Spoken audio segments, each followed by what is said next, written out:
Diamonds are forever, and such has been the case for Africa in terms of poverty. The continent, which is also called the continent of wealth, is ironically the continent of poverty and affliction as well.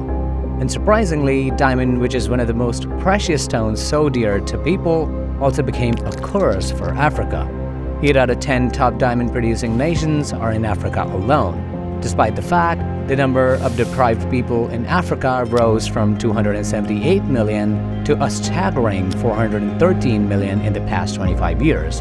And what's more depressing is that most of the sub-Saharan countries are not just rich in diamonds, but are adequately rich in other minerals, oil, and timber. On top of that, Africa holds 65% of the world's arable land and 10% of the planet's internal freshwater source. And any country that has such a gift of natural resources and abundance of fertile land and water should be able to provide a high quality of life to its people. But for centuries, these resources like diamonds have kept Africa in a sheer underdeveloped socio-economic state. Africa has always been a victim of colonization, historically and even to this day.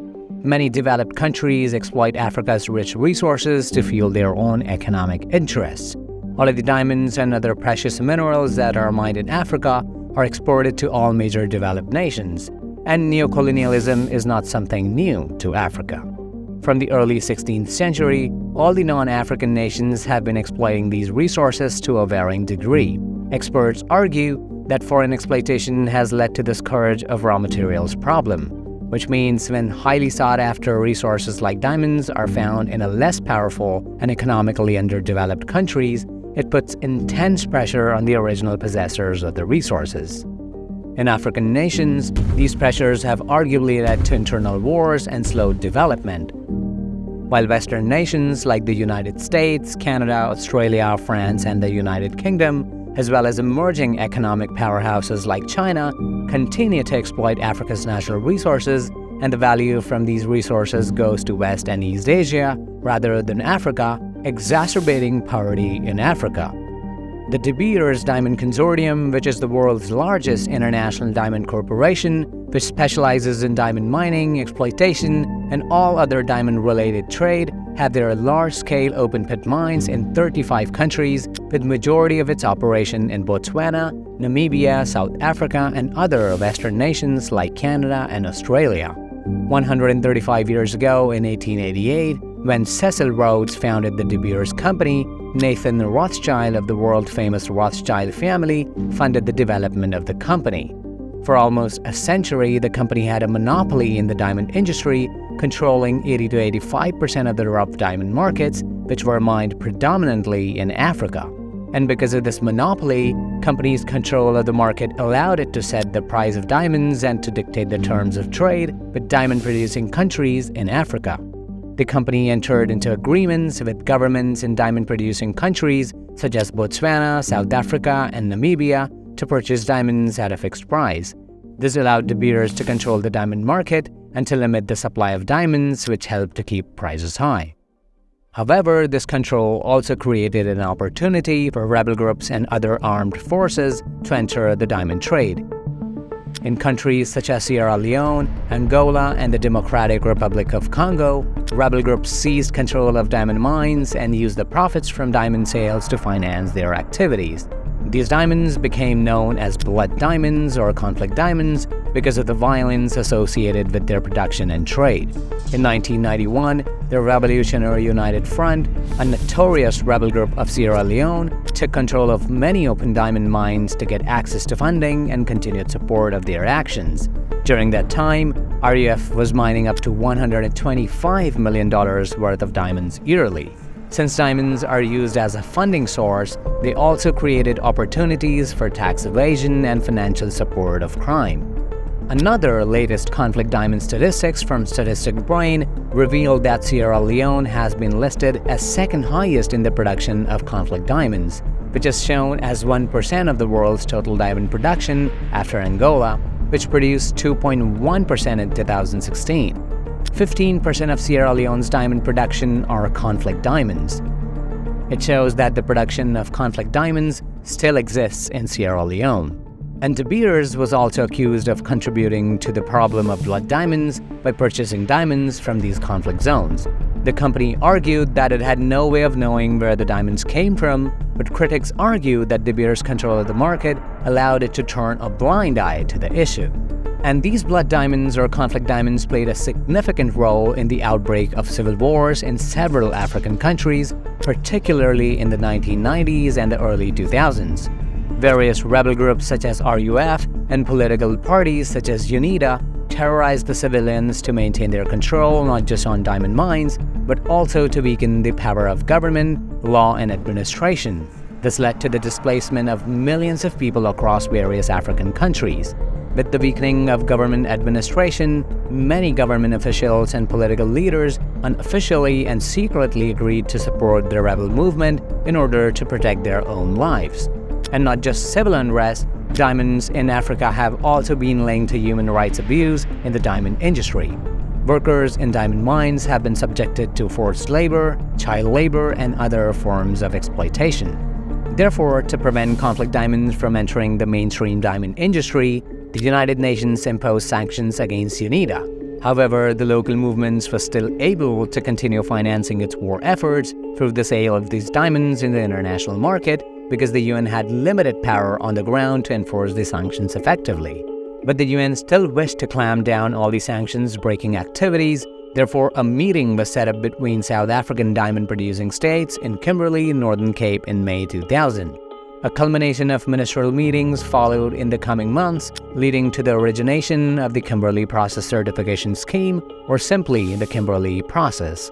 The process was set up to ensure that diamond purchases were not financing violence by rebel movements and their allies seeking to undermine legitimate governments. Complying to the guidelines of the Kimberly Process, many diamond companies adapted self-regulations to ensure the diamonds they were dealing in were conflict-free.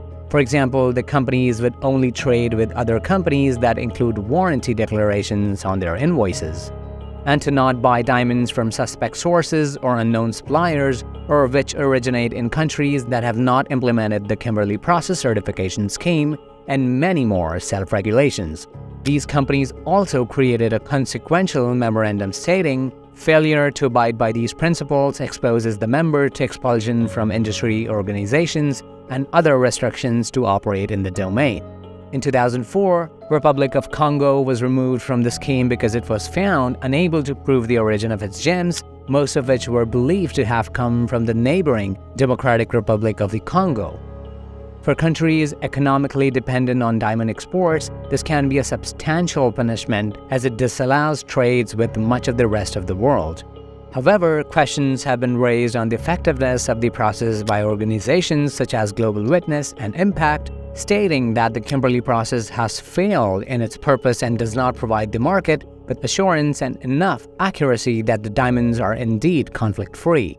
These organizations also claim that the scope of the Kimberly Process is not wide enough and does not adequately serve to eliminate other human rights concerns from the diamond production chain. One of the major loopholes of the Kimberly Process is that it only covers rough diamonds, not polished diamonds. This means that once a rough diamond is cut and polished, it is no longer subject to the Kimberly Process certification. This creates a potential avenue for conflict diamonds to enter the market. Additionally, the KPCS only requires participating countries to certify that their diamonds are conflict-free, but it does not provide a mechanism for verifying these claims. Another loophole is the problem of smuggling.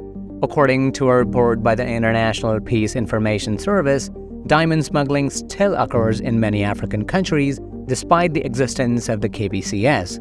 Smuggling can occur through a variety of means, including smuggling across borders, falsification of certificates, and mixing conflict diamonds with legitimate diamonds.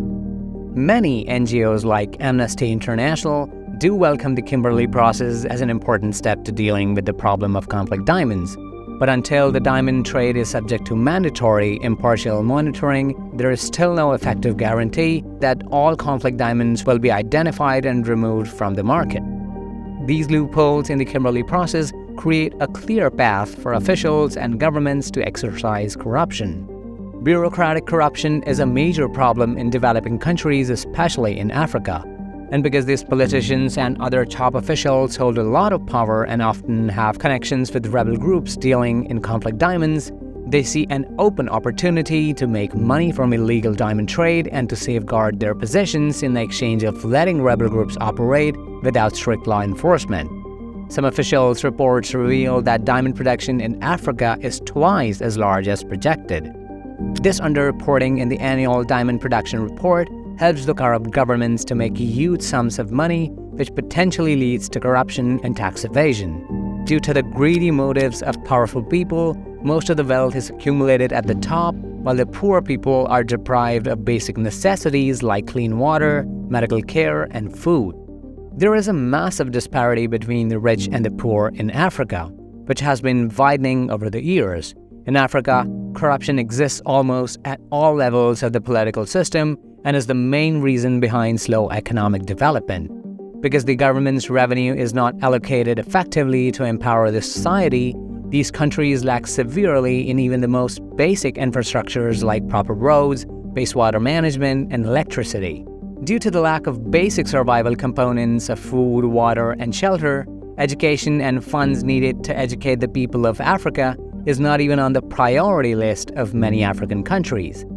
Where most of the world is transitioning into complete automation, from manufacturing or research to even very basic skills like reading and writing with the help of AI, people in Africa are still crushing stones with a hammer and a chisel to make gravel. Such a stark contrast in two completely different aspects of life shows how a small, shiny rock and the greed to legally make money from it can devastate societies and countries. Also, diamonds and other natural sources have become a curse for Africa because of its high economic dependence on these resources. Lack of diversification in Africa has negatively impacted its economy because it leaves African countries vulnerable to external economic shocks.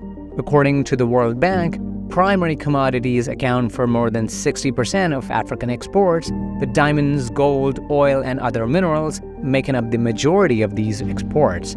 This means that when global commodity prices fall, African countries are hit hard, with devastating consequences for their economies.